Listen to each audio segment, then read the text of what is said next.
In questo libro proviamo a dimostrare, come giustamente ha scritto Don Gianni Russo nella sua bellissima prefazione, che in questa società, che è molto complessa, ancora c'è spazio per la speranza. Una speranza che certamente può vincere, perché è una speranza che ci spinge a riflettere, che ci spinge a perseguire la pace anche se sappiamo che continuano i venti di guerra. È una speranza che ci spinge verso un umanesimo digitale anche se sappiamo che ci può essere il dominio dell'algoritmo.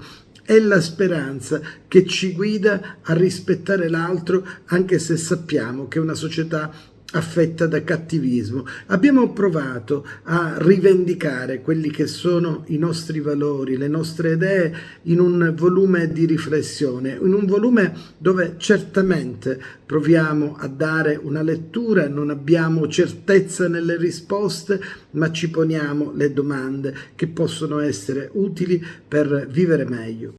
Dal 2022 al 2025, nello spazio aperto del magazine online Il Salto e la Quaglia, con il professore Francesco Pira, attraverso dei dialoghi, oggi diventati un volume dal titolo Conversazioni, abbiamo cercato di analizzare e seguire le profonde mutazioni antropologiche che sempre più determinano la nostra storia umana.